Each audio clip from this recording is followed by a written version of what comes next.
Dubai সফর খুব ভালো হয়েছে, কারণ আমার কাছে এইবারই প্রথম আমি দুবাই গিয়েছিলাম দেশের বাইরে। আপনারা সবাই জানেন, এর আগে দেশের বাইরে গেছি, বেশিরভাগই আমি কলকাতায় বেশি গিয়েছি, আপনারা সবাই জানেন, ওখানে বেশি কাজ করেছি আমি। আর দুবাই শহরে দেখলাম খুবই সুন্দর, ভালো লেগেছে আমার। সফরটা ভালো ছিল আমার কাছে। না মানে না, অনুষ্ঠানের দিনে সবার সাথে দেখা হয়েছে, কারণ সেখানে সাকিব আল হাসান ছিল, দিঘি ছিল, বিলাল খান ছিল, দেবাশিস বিশ্বাস ছিল, তারপরে মনে করেন ছিল জুই ছিল, তারপরে নোবেল যাওয়ার কথা ছিল, নোবেল পরে জানি, আরো আরো আরো পাবেল ছিল, আরো অন্য অন্য অনেকেই ছিল, আরো অন্য অন্য কান্ট্রি থেকে কিছু মনে করেন তারকা এসেছিল। তো সেই হিসেবে সবাই ওখানে ছিল, আর সবার সাথে অনুষ্ঠানে দেখা হয়েছে। এবং অনুষ্ঠানের দিনে পাবলিক এতটা ভিড় ছিল, এতটা দাম ছিল, আমাদেরকে সবাইকে স্টেজে নিতেই পারেনি। স্টেজে না নেওয়ার কারণে 10 মিনিটের মধ্যে অনুষ্ঠানটা কোনো রকম মনে করি সবাইকে শেষ করে দিয়েছে, সংক্ষেপটা খুবই, মানে খুবই স্টেজে দাঁড়িয়ে দেওয়াটা একে একে ওটাই নেওয়া হয়েছে, ধাম করে মনে করে নামানো হয়েছে তাদেরকে খুবই অল্প সময়। মানে তার মানে কি বাংলাদেশের বাইরেও মানে জনপ্রিয়তার তুঙ্গে আপনারা? ইনশাল্লাহ আমি দেখেছি মানুষের, বাংলাদেশে আমরা দেখেছি যেরকম মানুষের যে কোনো অনুষ্ঠানে রাস্তাঘাটে ঘুরলে, যদি আমি দেখেছি নর্মালও তাহলে আমি দুবাই ঘুরেছি, দেখি না আমাকে চেনে। খালি আমি দেখলাম যে আপনার শোনা মনে করেন যে আমি বড় বড় গল্প বলতেছি না, বড় ঘটনা, ওখানে বাইরে যখন ঘুরছে বিভিন্ন কান্ট্রি থেকে লোক আমাকে তারা চেনে, আমাকে তারা মনে করেন তারা কেউ আরবিতে কথা বলতেছে, কেউ উর্দুতে বলতেছে, কেউ হিন্দিতে বলতেছে, হ্যাঁ সেই হিসেবে তারা সবাই চেনে আমাকে। তো সেই তুলনায় মনে করেন আমি দেখে নিয়ে যে বাইরের দেশে মানুষ যে বলে যে কথাটা বাস্তব, আমি নিজে ওখানে প্রমাণ হয়েছে এবার, যে হিরো আলমের সারা বিশ্বতে মনে করেন ভক্ত এবং জনপ্রিয়তা আছে, এটা আমি এবার নিশ্চয়ই বাইরের দেশে দেখেছি। হ্যাঁ, আমার দর্শক সারা বিশ্বে হয়েছে এখন। আচ্ছা আলম ভাই, এমন কোন এই সংক্ষিপ্ত 2-1 দিনের সফরে এমন কোন স্মৃতি আছে কিনা যে হঠাৎ করে দর্শক আপনাকে দেখে চিনে ফেলেছে, মানে যারা আসলে পর্দায় দেখে, ইউটিউবে দেখে, মোবাইলে দেখে, এরকম কিছু ঘটছে কিনা আপনার সাথে? হ্যাঁ, এরকম অনেকে অবাক যে হিরো আলম আমাকে দুবাই হঠাৎ, দেখে অনেকে অবাক। কারণ হ্যাঁ, আরে আলম ভাই আপনি এখানে হঠাৎ, মনে করেন তারা দেখে অনেকে অবাক হয়ে গেছে। তো হিরো আবার অনেকে জিজ্ঞেস করছে, এই আপনি হিরো আলম কিনা, কি হঠাৎ করে আপনি দেখা, মানে কনফিউশন হইতেছে। তারপরে মনে করছে না, আমি যখন কথা বলছি তখন করছে না আপনি তো হিরো আলমে, যেমন যতক্ষণ কথা না বলছি সেখান করা ইয়ে ছিল যে এটা হিরো আলমে হতে পারে কিনা, হঠাৎ করে দুবাই কেন হিরো আলম। আচ্ছা, এই যে দর্শক যে আপনাকে অরিজিনাল হিরো আলম যখন মানে শনাক্ত করলো, তখন আসলে তাদের অনুভূতি বা তারা আপনাকে নিয়ে কি করলো? তাদের অনুভূতি অবশ্যই ভালো। তারা মনে করেন দেখে ভাই কি খাবেন বলেন, আপনি যদি কি করতে পারি, তাদের মনে ভালোবাসা, একটা সেলফি, এই তাদের ভালোবাসা। আচ্ছা, এই যে দুবাই গিয়েছিলেন, আমি আরব সম্পর্কে পরে আসি, একটু ট্যুরটা নিয়ে আগে। এই যে দুবাই গেলেন, তারপর উটের উপরে বা উটের কাছে গিয়ে ছবি তুললেন, বা বিভিন্ন দুবাই যে পোশাকগুলো পরলেন, আসলে এই জিনিসগুলো না, সবাইকে কথা বলছিলাম যে আমি এবার রমজানে একটা ইসলামী একটা গান নিয়ে আসবো। সেই তুলনায় এর আগে তো আপনারা দেখেছেন একটা অ্যারাবিয়ান গান করেছিলাম, সবাই মনে করেছিল ওই গানটা বানাতে দুবাই করেছিলাম। কিন্তু এবারে যেহেতু দুবাই গিয়েছি মরুভূমি এলাকা, সেই হিসেবে রমজানে একটা গানও সবাইকে উপহার দেওয়ার কথা বলেছিলাম। সেই উপলক্ষে আমি ওখানে গানটা করার চেষ্টা করেছি যে অরিজিনাল দুবাই, অরিজিনাল মরুভূমি, অরিজিনালি তাদের শেখে গেলে পোশাক, দুবাইয়ের যে গেট আপ, ওই স্টাইলে মানুষকে অরিজিনাল এবারে একটা গান উপহার দেবো। সব কিছু মিলে তারপরে উঠো মনে করে ওখানে পেলাম, উঠোতে উঠলাম, উঠলে গান করলাম, সব কিছু মিলে একটা অনুভূতি অনেক ভালো ছিল। ওখানে নায়িকা ছিল কিনা নাকি আপনি ছিলেন? না, ওখানে তো ইসলামিক কোনো নায়িকা ছিল না, আমি একক ভাবে। সরি, ইসলামিক যেহেতু না। আচ্ছা আলম ভাই, আপনার সুইমিং পুল নিয়ে যদি একটু আমরা যাই, মানে সুইমিং পুলেও আলম ভাইকে দেখলাম যে সেলফি তুলছেন, বিভিন্ন শর্ট ভাইরাল হয়েছে, এটা নিয়ে যদি একটু। না, ওখানে দুবাইয়ে যে মনে করেন ওখানে গোসল করলাম, করার পরে দেখি ব্যতিক্রম আর কি। আমাকে বাংলাদেশে অনেক জায়গাতে আমরা দেখছি যে ওদেরকে মনে করেন একটু ব্যতিক্রম আর কি যান, তো মনে করেন একটু লোকেশনটা সুন্দর লাগতেছে যে আমি একটা ওখানে গোসল করার আগে একটা সেলফি ওঠাই, এই আর কি শখ করে আগে সেলফি উঠেছে। লোকেশনটা ভালো লাগছে, তাদের পরিবেশ ভালো লাগছে, সেই হিসেবে আর কি গোসল আগে একটা সেলফি করেছিলাম। সুইমিং পুলটা কোথায় ছিল? যে হোটেলে আপনি ছিলেন সেই হোটেলে? না, ওটা আরব ভাইয়ের বাসায়। আরব ভাইয়ের বাসায়। আচ্ছা, এই যে আরব ভাই যেহেতু উঠে আসলো, দিঘির মামা বলল যে অনুষ্ঠানের দিন তারা ছিল না, আপনিই ছিলেন শুধু, মানে যদি একটু খুলে বলতেন যে কারা কারা ছিলেন? অনুষ্ঠানের দিনে যদি কেউ না আসলে বলে থাকে তাহলে অনুষ্ঠানের যে ভিডিও তো ভাইরাল হয়েছে, সোনার দোকানের মধ্যে দেখবেন সবাইকে ভিডিও দেখাইছে, ওখানে কোন কোন আর্টিস্ট ছিল, কিন্তু সবাইকে দেখতে পারবেন ওরা ছিল কিনা। আচ্ছা, ওখানে কি দিঘি আপনি সাকিব হাসান একসঙ্গে ছিলেন? না, আমরা তো কেউ স্টেজের বাইরে, কেউ ভিতরে, এমন করে না। জায়গাটা খুবই ছোট ছিল, শোরুমটা খুবই ছোট, সেই জন্য এক জায়গায় কেউ এখানে একটা শোরুম বানিয়ে সবাই, হয়তো আমি এখানে, আরেকজন এখানে, তাই আরেকজন এখানে, এরকম সব সেটা ফোটাই, কিন্তু অনুষ্ঠানের মধ্যে আমরা সবাই ছিলাম একই জায়গাতে। কিন্তু দিঘির মামা যেটা বললো যে ভিডিওটা দেখছে দর্শক, সেটা আরাফ খানের ওই শোরুমের ভিডিও না, এটা আরেকজনের অন্য শোরুম উদ্বোধন করছে তারা। আরেকজনে কার শোরুম উদ্বোধন করছে? ওখানে রাসেল না কি নামে একটা ওই আরাফ খানেরই বন্ধু, তার শোরুমের ভিডিও আর কি। ওখানে ভিডিওতে সবাই ছিল, আরব খানের চ্যানেল ছিল, তারও ছিল, দুইটাই শোরুম একই, তার ক্ষেত্রে শাখায় ওটা বুঝছেন, আরব খানের ভাই বন্ধুটা দুইটা শোরুম ছিল, শাখা এটা, ঠিক আছে, রাসেল একই আর কি। আচ্ছা, এখন আমরা যাই যে এই যে আপনি যে ইয়েতে গেলেন, দুবাই গেলেন, যাওয়ার পর আপনি আরাফ খান সম্পর্কে জানতেন কিনা বা না জেনে গিয়েছেন কিনা?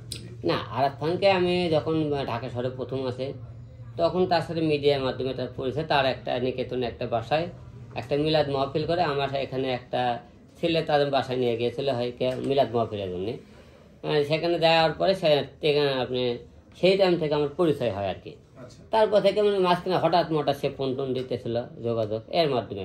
সে একটা শোরুম করছে, বাংলাদেশ থেকে অনেক বড় বড় আর্টিস্ট নিতেছে, তেমন সময় বাংলাদেশ 10 জন আর্টিস্ট দল থাকে, তার মধ্যে আমাকে বড় মনে করে সে মনে করে আমাকে আর কি ওখানে ইনভাইট করেছিল আর কি।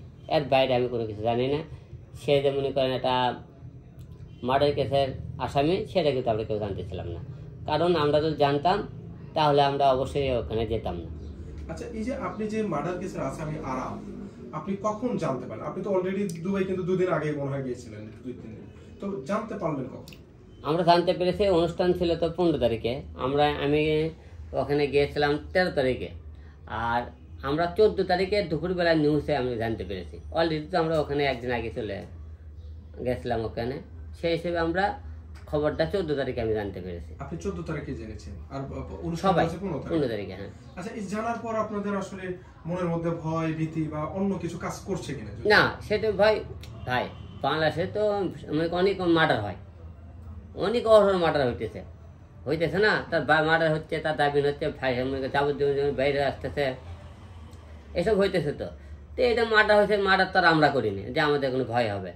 সেই জন্য যার অনুষ্ঠান, সেই জন্য অনুষ্ঠানটা বন্ধ করে দিত না, তাহলে না আমরা তো সময় ওখানে যেতাম না, বন্ধ করে দিয়ে আসতাম। যেহেতু আমরা সে অনুষ্ঠান রানিং রাখছে, আমাদেরকে সবাইকে সেই অনুষ্ঠানের জন্য নিয়ে গিয়েছে, সে জায়গায় তো আমরা আমাকে ফটকে আসতে চাইলে আসতে পারি না, আসতে পারেননি। আচ্ছা, এই যে অনুষ্ঠানে নিয়ে গেল, যেটা বললো যে দিঘি, যেটা বললো যে দিঘির মামা যেটা বললো যে তাদেরকে পেমেন্ট দেওয়া হয়নি, মানে আপনার বিষয়টা কেমন ছিল? পেমেন্ট সবাইকে দিয়েছে কম বেশি, সেটা হয়তো কেউ হয়তো এখন প্রকাশ করেছে। দিঘির মামাদের কথা আপনি একটু আগে বললেন, দিঘির মামা বলছে আমরা যাইনি অনুষ্ঠানে, জানি না, তারপরে কোন অনুষ্ঠান মনে করেন বলেছি আর পেমেন্ট দিচ্ছে না, কোন কথা বিশ্বাস করবেন তাদের? আপনারা তো কেউ ওখানে ছিলেন না, ওখানে তো আমরা ছিলাম, তারা গেছে কি না গেছে আমরা তো জানি।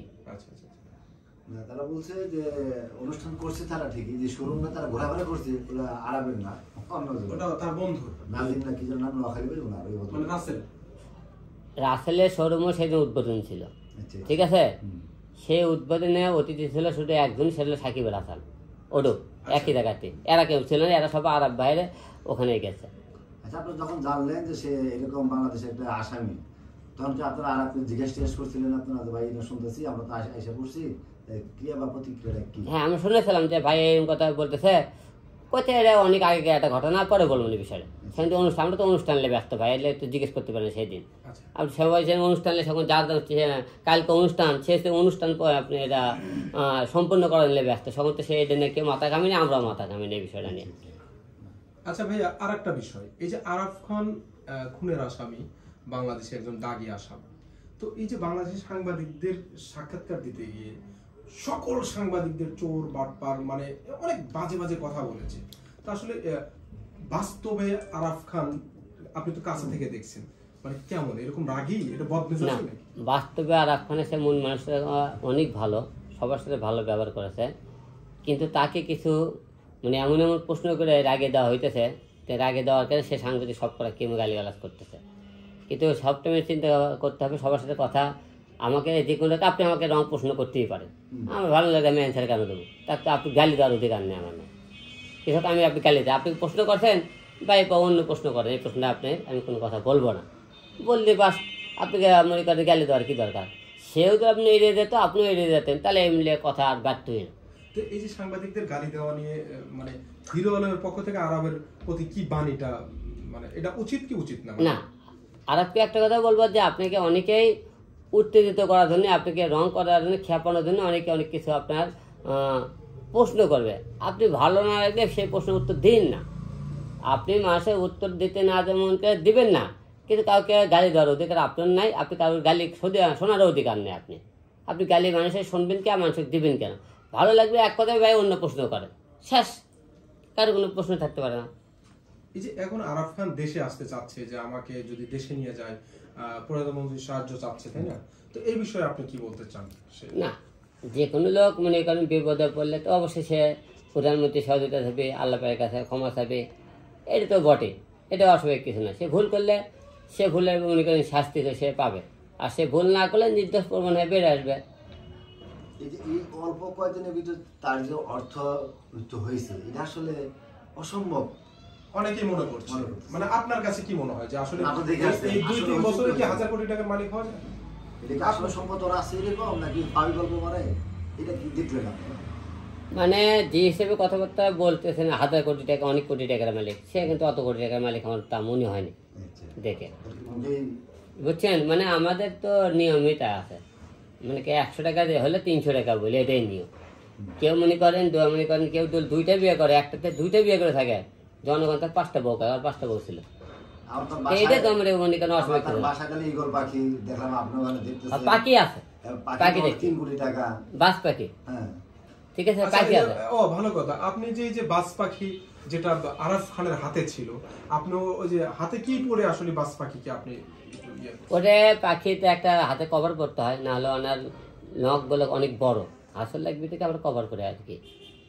বাস পাখির আসলে মূলত কাজ কি? আরাফ খান ওই বাস পাখিকে কেন পালন করছে? ওই দেশে মনে করেন যারা শেখ বড় বড় মনে করেন দাদারা, তারা ওই পাখিটা তাদের বাসায় তারা পালে, সেই হিসেবে শখের ওটা একটা পাখি স্বপ্ন ছিল, আমি একটা পাখি করবো। পাখিটার পাসপোর্টও আছে, দেখলাম পাখির পাসপোর্টও আছে, আর পাখিটার দাম আমি শুনেছি 1 কোটি টাকা, না 1 কোটি টাকার কথা মনে শুনেছি, সম্ভবত 2 থেকে 3 কোটি টাকা। আমি 1 কোটির কথা শুনি আর কি। দিকের মামা বলতেছে তারা স্টেজে যায়নি, না স্টেজে তারা উঠতে পারেনি, কি দোকানে গেছিল, দোকানে অনুষ্ঠানেও গেছে। আর যে দোকানটা গেছিল সেই দোকানটা তাদের না, আর আপনি বলতেছেন তারা ছিল। এই যে মন না আপনাকে প্রেশারে ফেলে দিয়েছে তারা, ভাই আমরা কেন প্রেশারে ফেলাবে? তারা মনে করেন তাদের ব্যক্তিগত সাবজেক্ট, তারা আমাকে কেন প্রেশারে ফেলাবে? সে বলছে আমি যাইনি অনুষ্ঠান, সে বলছে আমি হলে দেবো দোকানে যাই, সে বলছে এক একবার কথা বলতে। ভাই আপনি শোনেন, আপনি জানেন 1 মিনিট পরিষ্কার ক্লিয়ার কথা শুনে রাখেন। যে কোনো লোক যখন একটা মার্ডার কেসকে ফোনে পুলিশ কেসে কেউ সহজে ধরাতে চায় না, যখন দেখছে এই বিষয়টা একটা মনে করেন সবচেয়ে টপ বিষয়টা এখন বর্তমানে, কেউ চাবি না যে তাদের মনে করেন তার সাথে জড়িত থাকার জন্য, যে তা না ওই জায়গাতে আছে কিনা, সবাই থাকবে তার গাঁও বাঁচানোর জন্য 10 হাত দূরে থাকার জন্য। আর আমি গাঁও বাঁচালেই কি আর না বাঁচালেই কি, কারণ আমি সত্যি কথা বলি, আমার তো দোষ নেই, আমি গাঁও বাঁচাবে কেন যাবো? আমি কি অন্যায় করছে? তা সত্যি তাই বলতেছে, গাঁও বাঁচানোর কি আর অবাঁচানোর কি? ভাই আমি তো কোনো অন্যায় করলে না হলে সেই কথাটা আমার শাস্তি হবে আর কি।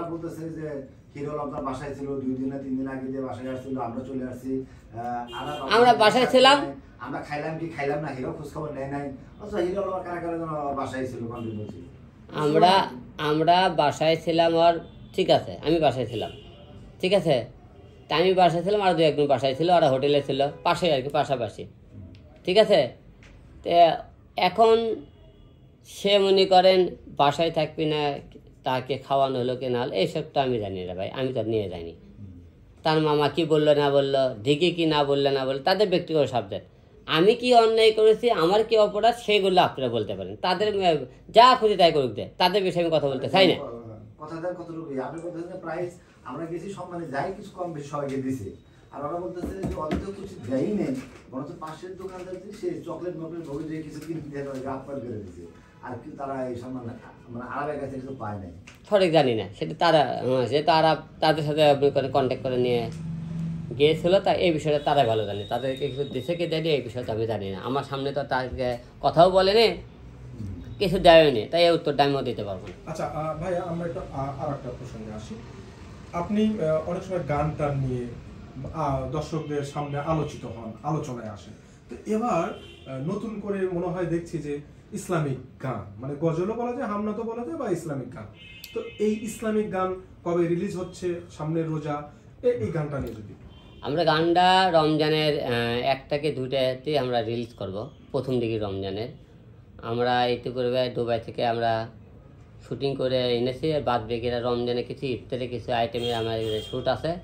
আমরা পরের রমজানের দিনে এই গানটা শ্যুট করবো, রমজানের কিছু ইফতারি আইটেম নিয়ে, তারপরের দিনে গানটা ছেড়ে দেবো আশা রাখতেছি। এই গান থেকে আসলে এই গানের বিশেষত্ব কি, মানে গানটা থেকে কি মেসেজ পাবে যে হিরো আলম? গানটার মধ্যে রমজান, রোজা রাখা নিয়ে, তারপর রমজান নিয়ে, রমজানের মানুষের একটা আনন্দ উৎসব আসতে থাকে, ইফতার টিফতিলে একটা আনন্দ উৎসব, এই সব কিছু মিলে মেসেজ আর কি। রোজা রাখার জন্য তাদের গানের মাধ্যমে তারা রোজা রাখে, আল্লাহ ইবাদত পালন করে, এই কিছু কথাগুলো তুলে ধরছি আমরা। মানে আর্জেন্টিনা ব্রাজিলের খেলার সময় আর্জেন্টিনা ব্রাজিল নিয়ে গান, রোজার সময় রোজা নিয়ে গান, কোরবানির সময় কোরবানি নিয়ে গান। আসলে এটা কি হিরো আলম বিনোদনের জন্য নাকি অন্য? না, প্রতিটা বিশেষ দিনে যেহেতু আমরা নাটক, গান, সিনেমা যেটা অভিনয় করি, একটা বিশেষ দিনে একটা বিশেষ যে কোনো গান বলেন, অভিনয় বলেন, সবাই একটা টার্গেট করে থাকে হিরো আলমের এবার ঈদে একটা ভালো গান আসবে, ভালো নাটক আসবে, ভালো একটা সিনেমা আসবে, এরকম একটা টার্গেট করে থাকে হয়তো। এই জন্য বিশেষ দিনগুলোকেও একটা বিশেষ চমক রাখার চেষ্টা করি আমি। বর্তমানে হিরো আলমের হাতে কি কি কাজ আছে? বর্তমানে আমার হাতে 5টা সিনেমা রিলিজ হবে, এই রিলিজ সিনেমা নিয়ে ব্যস্ত এখন। সিনেমা নিয়ে ব্যস্ত? সিনেমাগুলো কি নাম? আমার সিনেমার নাম হলো যে বৌদামের লড়াই, নষ্টর কষ্ট, টোকাই, তারপরে বাচ্চারা কিং, আইলেছোরা, মোট 5টি সিনেমা। এগুলোর নায়িকা আসলে কাকে নিয়েছিল? নায়িকা নাকি আছে? আমার আদান আদার